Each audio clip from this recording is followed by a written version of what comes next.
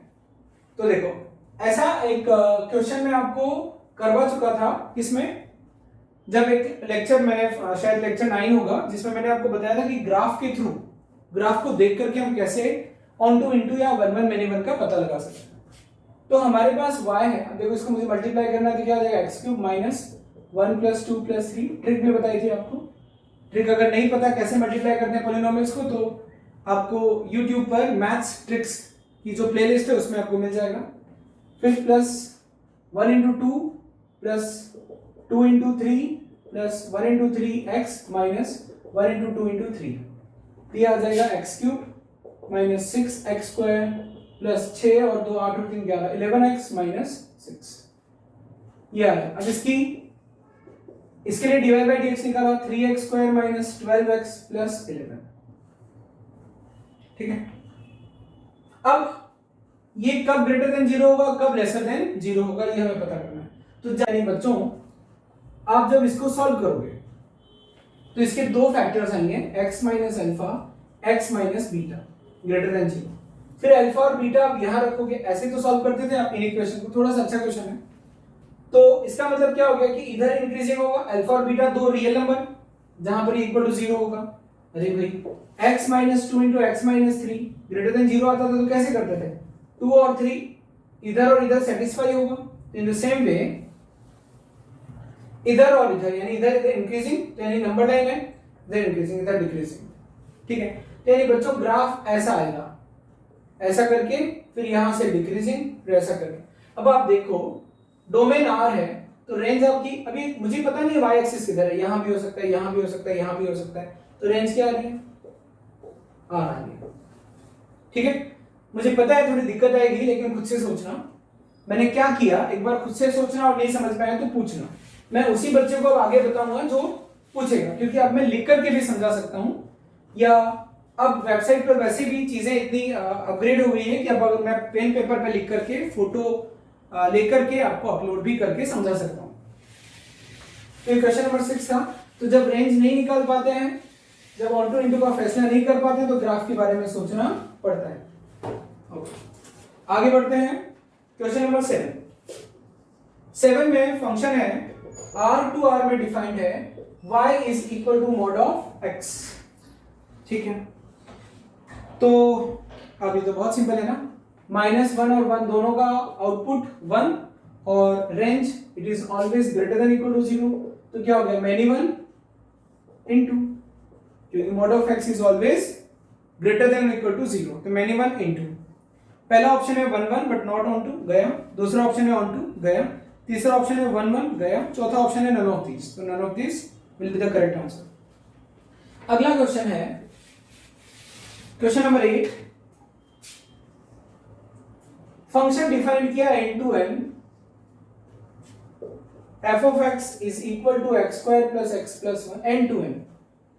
तो आपको बताना है f क्या होगा। तो बच्चों 1 2 3 4 5 ये तो इनपुट्स हैं, आउटपुट्स देखो 1 रखा 1 plus 1 plus 1 3, 2 रखा 2 का स्क्वायर 4 plus 2 6 7, 2 का आया 7, 3 का क्या आया 9 3 1 13, 4 का आया 16 और 4 20 और 1 21, बाकी तो बेचारे रह ही गए।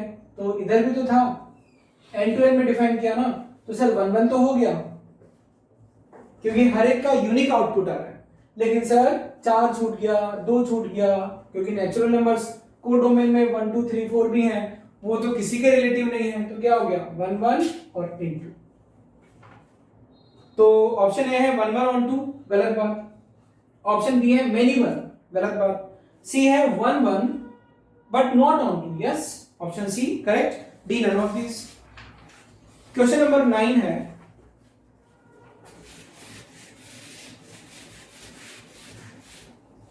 क्वेश्चन नंबर 9 है, let x and y be the subsets of capital R, x और y be the subsets of capital R, the set of all real numbers, the function f x to y defined by f of x equal to x square is 1 1 but not on 2 means into। तो आपको x और y set करना है। तो option ए है, कुछ questions option से भी होते हैं। ऑप्शन बी है x equal to R, y equal to R plus, C है x equal to R plus y equal to R, D है x equal to y equal to R. आपको फैसला करना है कि x और y क्या हो ताकि ये 1 1 रहे। x स्क्वायर को 1 1 रखना है तो -1 और 1, तो बच्चों x स्क्वायर कब रिपीट करता है आउटपुट्स को? 2 और -2 के लिए, 3 और -3 के लिए। तो क्या करें, या तो 0 से इंफिनिटी ले लें। तो अगर मैं x को 0 से इंफिनिटी ले लूं यानी r प्लस, और कहीं x r प्लस नहीं r प्लस, ठीक है। तो अगर मैं x 0 टू इंफिनिटी ले लूं तब किसी भी पॉजिटिव नंबर का स्क्वायर यूनिक ही होगा, रिपीट नहीं होगा। मतलब कोई भी दो पॉजिटिव नंबर ऐसे नहीं होंगे जिनका स्क्वायर सेम हो। तो यानी कि कैपिटल X तो क्या ले लूं r प्लस। अब इनटू करना है, इनटू में अच्छा तरीका है जितना बड़ा लो, क्योंकि बच्चों x square is always greater then 0। तो हम क्या ले लें जानबूझ करके, अगर इनपुट ये दिया तो रेंज ये आएगी, तो हम क्या ले लें कोडोमेन r ले लेते हैं। तो x r प्लस और y r। अगर ऐसा किया तो 1 1 तो हो ही जाएगा और इनटू हो जाएगा, क्योंकि रेंज आ रही है 0 to infinity r plus inputs के लिए, ठीक है। अगला क्वेश्चन है question number 10।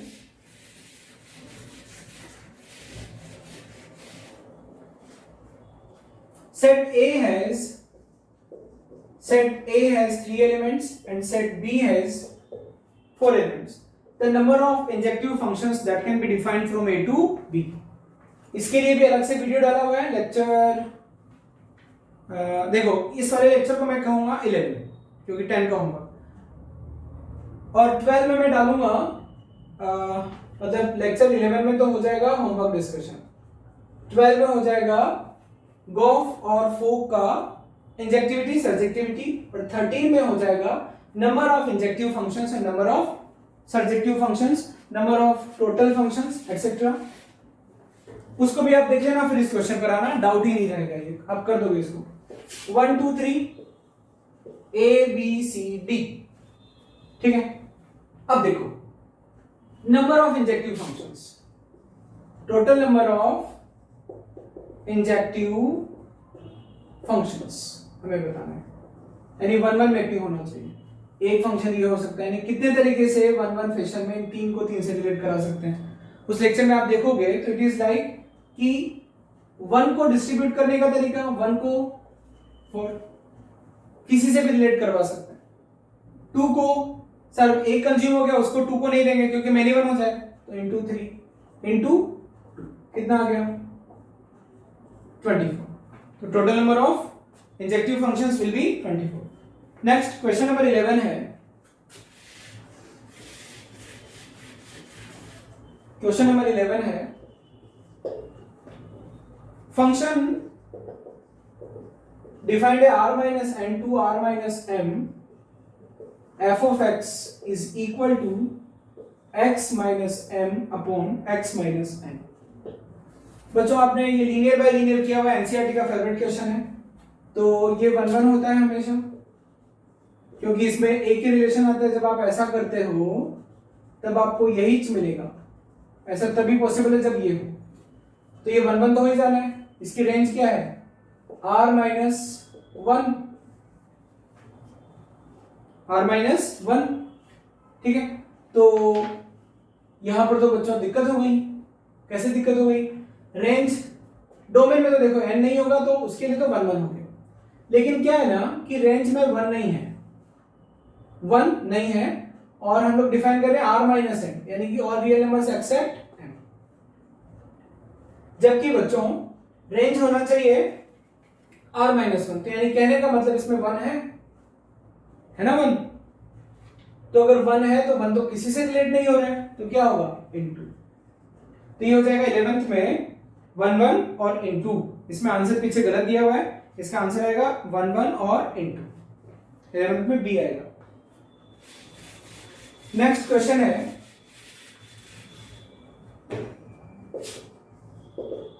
The function f r to r f of x is equal to e to the power x, exponential function. For every x belongs to r, e to the power x is always greater than 0. तो range क्या हो गई? Function देखते ही बता रहे हैं हम लोग, रेंज हो गई है। इससे क्या हो गया? फंक्शन हो गया इनटू। अब e to the power x1 is equal to e to the power x2 तभी पॉसिबल है, it is possible only when x1 is equal to x2। तो 1 1 भी हो गया, तो 1 1 हो गया और इनटू हो गया। सिंपल क्वेश्चन है, तो आपसे डाउट भी नहीं पूछा होगा, तो 12th का सी किसी भी बच्चे ने डाउट नहीं पूछा, तो 1 1। और बच्चों ऐसे ही नहीं छोड़ना है, क्वेश्चन को फील करना है, टाइम देना है। अगला क्वेश्चन है क्वेश्चन नंबर 13। क्वेश्चन नंबर 13 है which of the following is bijective functions on the set of real numbers, यानी which of these is bijective for r to r। Option A 2x minus 5, b mod of x, c x square, d बच्चों इसकी range 0 to infinity, इसकी range 0 to infinity, इसकी range 1 to infinity। बचाइए। और वैसे भी 2x minus 5 का graph आप जब इमेजिन करोगे तो ऐसा कुछ आएगा ग्राफ, अब करके देख लेना, ऐसा आएगा ग्राफ, ठीक है। यानी क्या हो रहा है, एक भी ऐसी लाइन ड्रॉ नहीं कर सकता जिसके 2x के लिए सेम आउटपुट आए, और बच्चों पूरा r कवर होना है, यानी क्या हो गया, ठीक है, 1 1 और 2 यानी बाइजेक्टिव हो गया। अगला क्वेश्चन है क्वेश्चन नंबर 14 है f of x is equal to x square minus 4 upon x square plus 4, और f डिफाइंड है माइनस इंफिनिटी से -2 union 2 to infinity 2 minus 1 to 1। बड़ा विचित्र क्वेश्चन है, ऐसा मैंने क्यों बोला अभी समझाता हूं। आपको ये डिस्कस करना है कि ये फंक्शन 1 1 है या मेनी 1 है।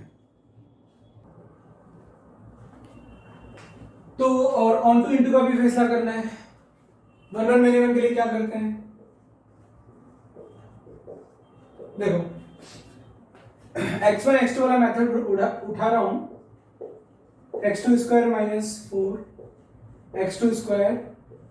अगर मैंने दो इनपुट अगर दो इनपुट इधर ढूंढ लिए x1 और x2 डिफरेंट, जिनके लिए same output, f of x1 is equal to f of x2, multiply किया x1 square x2 square 4x1 square, क्योंकि कटना है ना इसलिए लिखा ही नहीं हो, 4x1 square minus 4x2 square minus 16, x1 x2 square नहीं लिखा, minus 4x1 square plus 4x2 square minus 16, ये भी गया। x1 स्क्वायर तो 8x1 square is equal to 8x2 square. Result आया x1 square minus x2 square is equal to 0। एक relation ये जो कि हमेशा आता है, और x1 plus x2 is equal to 0। अब आप सोचो क्या डोमेन में, हाँ बिल्कुल, -3 + 3 0 होता है कि नहीं होता, होता है, ठीक है। तो यानी बच्चों, यानी मैं कह सकता हूं, वैसे भी आप सोचते हैं ना तो -3 और 3, इस डोमेन में -3 और 3 तो मेनी 1 हो गया। सर ये वाली चीज तो हमने ढूंढ ली कि ये मेनी 1 होगा। अब ऑन टू और इनटू का फैसला करना है तो रेंज निकालना है, रेंज निकालते हैं। y है यानी मेनी वन तो हो गया, मेनी वन का स्टाम्प तो हमने लगा दिया। देखो मेरी भी नजर नहीं गई ना, अगर आप देखते तो डोमेन में -3 और 3 के लिए सेम आउटपुट आएगा। y है x² - 4 upon x² + 4, so it is x² y + 4y is equal to x² - 4, get x comes होगा x² y - 1 - 4 minus, so x² is equal to -4 - 4y upon y minus 1 minus 4y plus 1 upon y minus 1.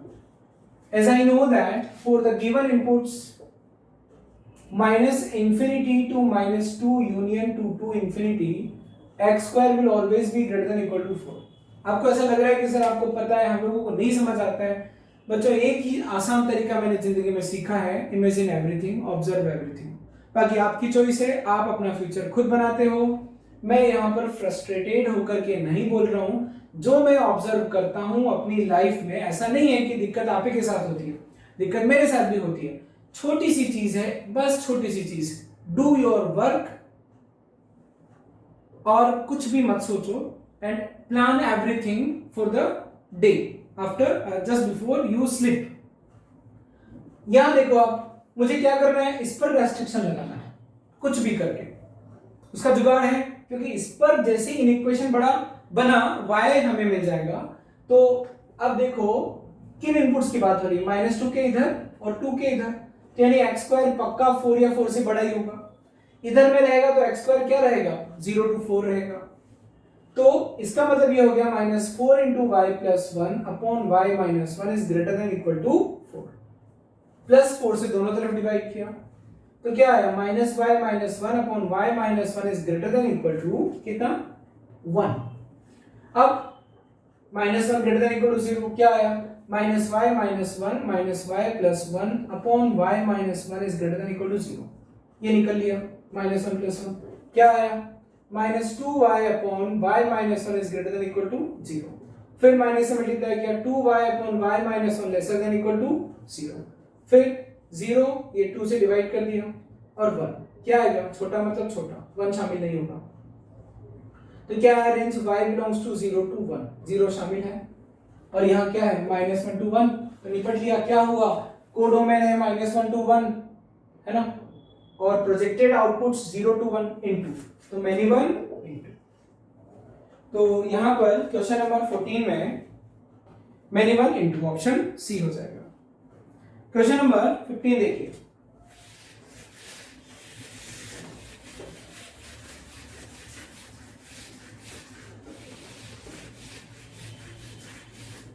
Question number 15 है, function R2R defined as f of x is equal to 2x plus sin x। इसमें आएगा बच्चों मजा, इसके बारे में बताना है। IIT स्क्रीनिंग 2002 में आया था, क्वेश्चन बहुत सिंपल है, मेरे लिए बहुत सिंपल है। आपके लिए सिंपल तब बनेगा जब आप एक एक वर्ड को इमेजिन करो, ठीक है, अपने आप बन जाएगा, ठीक है। x1 x2 से करके देख लेना, नहीं होगा तो सर सबसे पहले तो इंजेक्टिविटी देखेंगे ना, सबसे पहले फैसला करेंगे 1 1 और मेनी वन में से क्या है, इसका फैसला करना है।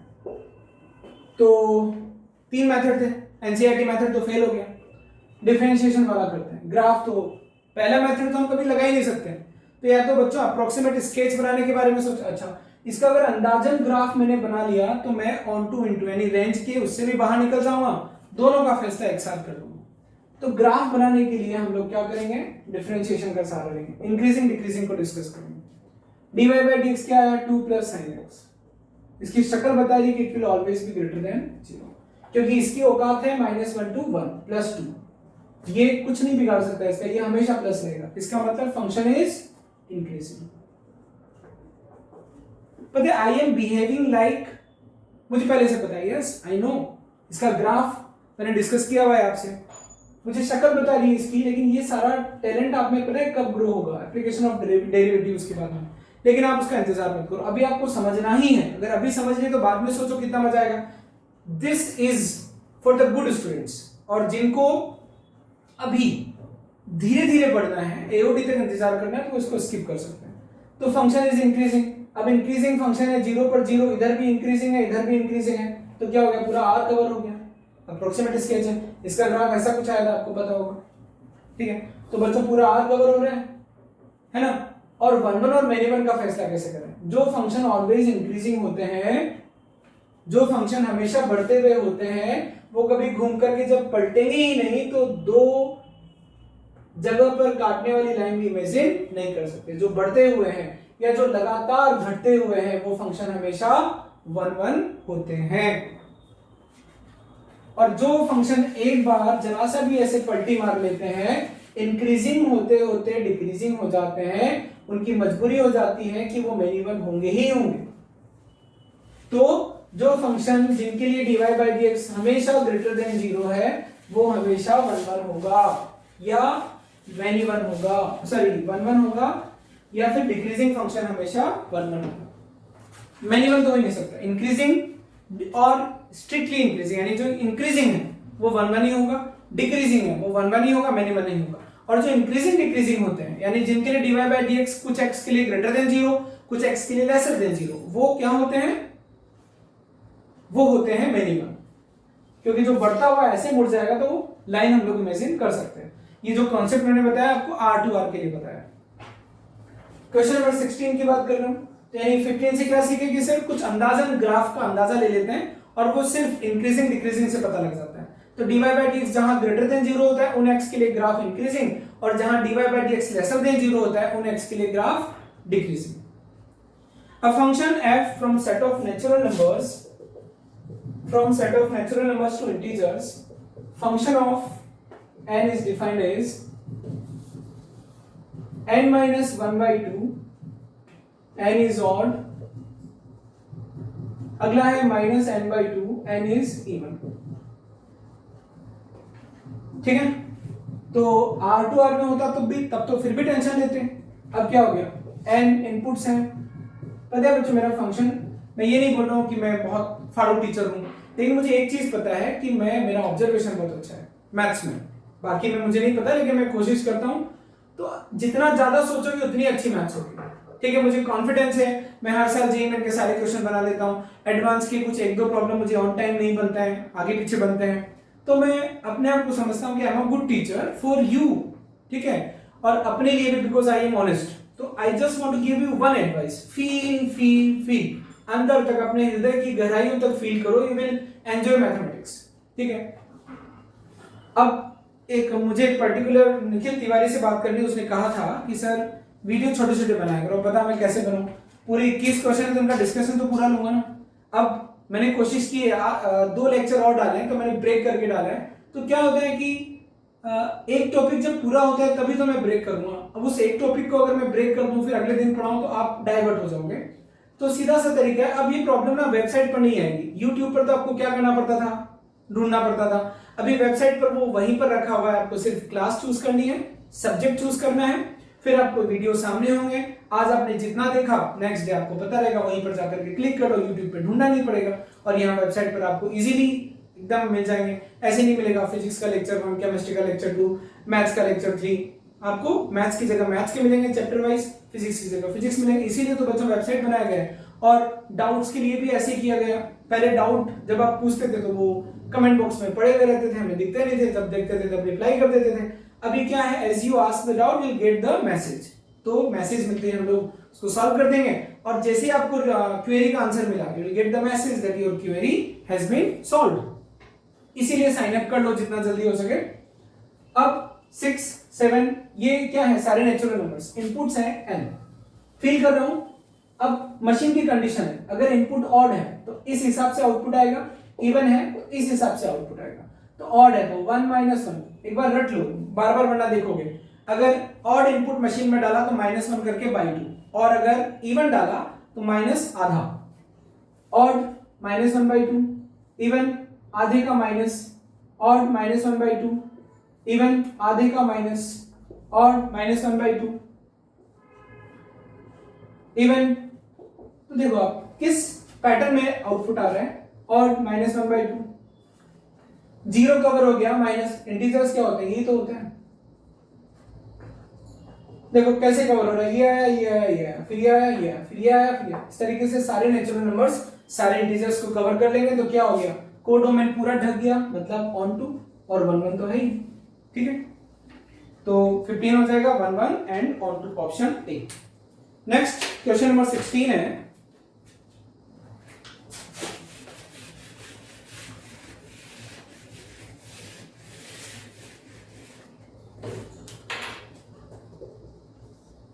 सिक्सटीन है, अब फंक्शन एफ, सॉरी 16 हो चुका है, 15 भी कर चुके हैं हम लोग डिस्कशन। 17 है, 0 टू इंफिनिटी से डिफाइन किया, 0 टू इंफिनिटी में, और फंक्शन है ये सिंपल है, इसके बारे में बताना है।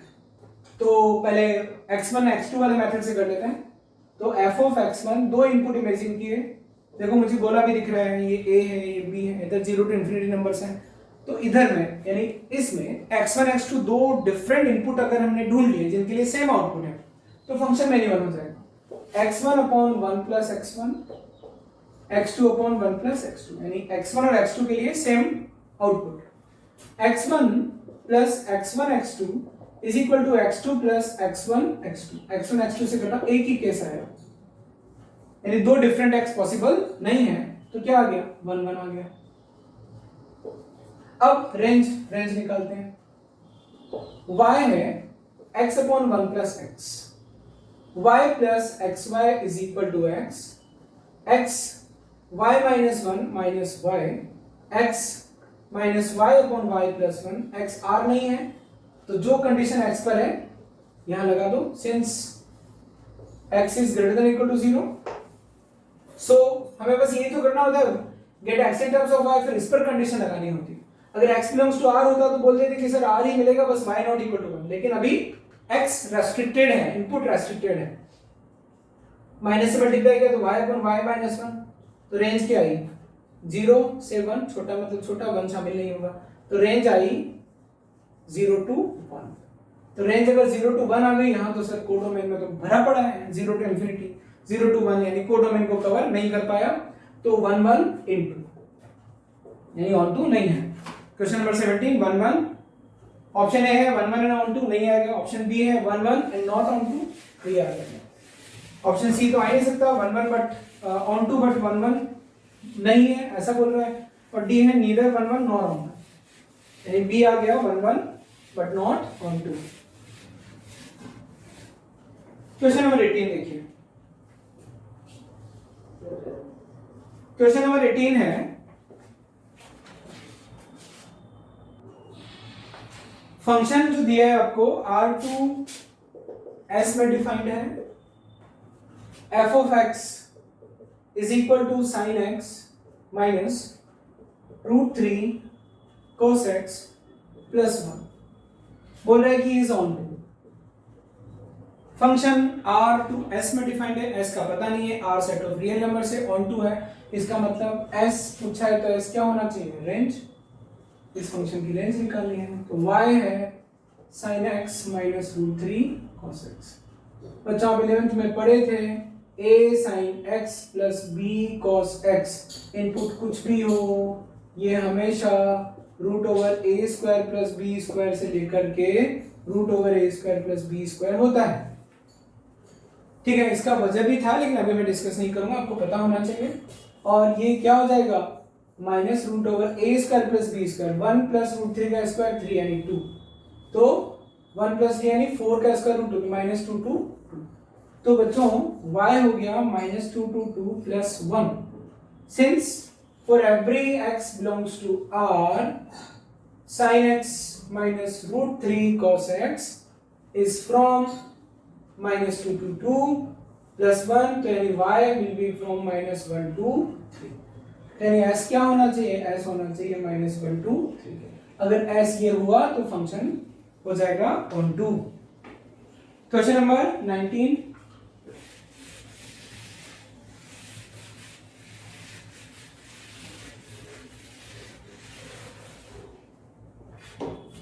है R denotes the set of real numbers and the function R to R f of x is equal to greatest integer of x।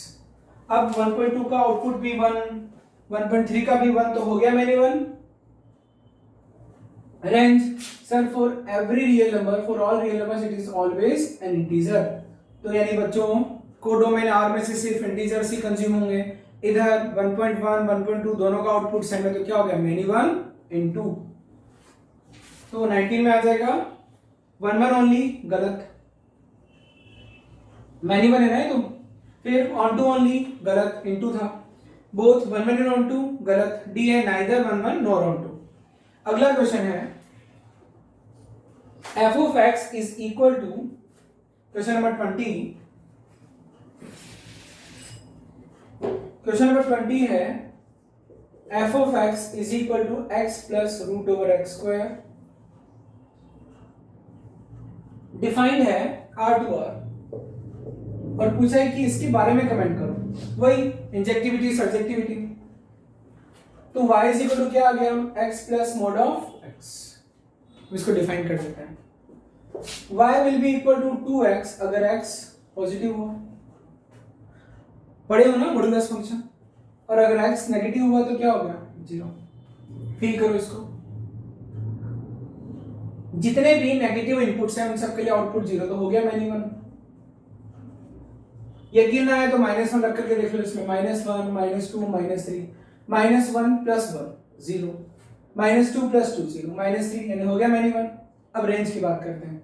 Range देखो, अगर इनपुट नेगेटिव है, अगर इनपुट नेगेटिव है तो इन सब के लिए आउटपुट 0 आ रहा है, 0 पर 0, 0 के बाद इस तरीके से एक 2x की लाइन है।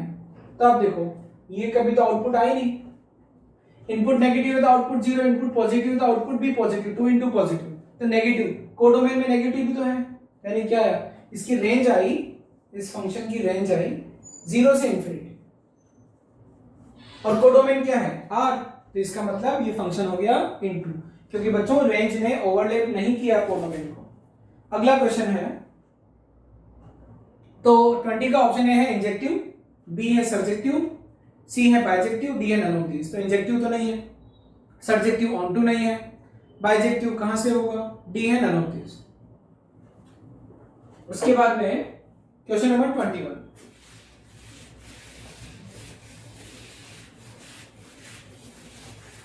21, देखते हैं।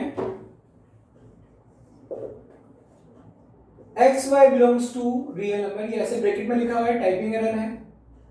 X Y belongs to R, ये भी बोला है आर नोड, यानी एक्स और वाई 0 नहीं है। फंक्शन जो है ये इसमें इनपुट एक नहीं 2 डाले जा रहे हैं, और आउटपुट ऐसे आ रहा है एक्स बाय वाई। तो ये फंक्शन क्या है, सबजेक्शन है, बाइजेक्शन है, 1 1 है ना, ये आपसे पूछा है। इसका मतलब क्या कि जो मशीन है 2 इनपुट उठाती है, फिर उनको एक्स और वाई का नाम देती है, फिर आउटपुट एक्स बाय वाई के फॉर्म में, यानी कि अगर 1 और 2 उठाए तो आउटपुट क्या आएगा 1/2। पहले मशीन एक्स उठाएगी फिर वाई उठाएगी, 0 तो है नहीं इधर, 2 और 3 उठाया तो 2/3, 4 6 उठाया तो 4/6, अब 4/6 क्या होता है 2/3, हो गया मैनी 1। समझते समझते आंसर मिल जाता है मैनी 1। अब कोडोमेन में क्या है आर नोट, 2 भी है, तो सर 2 किसी न किसी का रिश्तेदार होना चाहिए, बिल्कुल है 2 और 1 का। 1/3 किसी न किसी का रिश्तेदार होना चाहिए, √2 किसी न किसी का रिश्तेदार होना चाहिए है, -1/2 किसी न किसी का रिश्तेदार होना चाहिए है, यानी क्या हो गया हर एक रियल नंबर को, every real number can be written as x by y, real by real. तो every real number can be written as x by y means every real number will be relative of x, y या relative under this function, यानी इसका हर एक element consume होगा। तो codomain equal to range 0 होता तब count होता, यानी बच्चों ये पूरा ढक जाएगा, यहां जितने भी रियल नंबर से सब ढक जाएंगे। तो हम कह सकते हैं कि ये ऑन टू होगा, और मैनी 1 तो मैंने आपको करके दिखाई दिया। मैनी 1 तो देखो 1,2 का रिश्तेदार 1/2, 2,4 का रिश्तेदार भी 1, 3,6 का रिश्तेदार भी 1/2 है ना। तो मैनी 1 तो सबजेक्शन ऑप्शन ए है, सबजेक्शन ऑन टू होगा। ऑप्शन बी बाइजेक्शन नहीं होगा क्योंकि मैनी 1 हो गया। बाइजेक्शन मतलब 1 1 भी हो ऑन टू भी। सी 1 1 नहीं होगा, डी नन ऑफ दिस, तो ऑप्शन ए। ये हुआ बच्चों हमारा discussion. So finally bye bye. अब हमें फंक्शन में लास्ट जो पढ़ना है वो इनवर्स ऑफ अ फंक्शन पढ़ना है, तो जल्दी मैं उसका वीडियो बना करके अपलोड कर दूंगा। So finally bye bye everyone. आपको ना एक छोटी सी चीज और बता देता हूँ, आप कोचिंग से शीट ले लीजिए फंक्शन की, और अब आप अच्छे अच्छे क्वेश्चंस को हैंडल कर सकते हैं। प्रीवियस ईयर जेईई में एडवांस के क्वेश्चन सॉल्व करना चालू कर दीजिए। Finally bye bye everyone.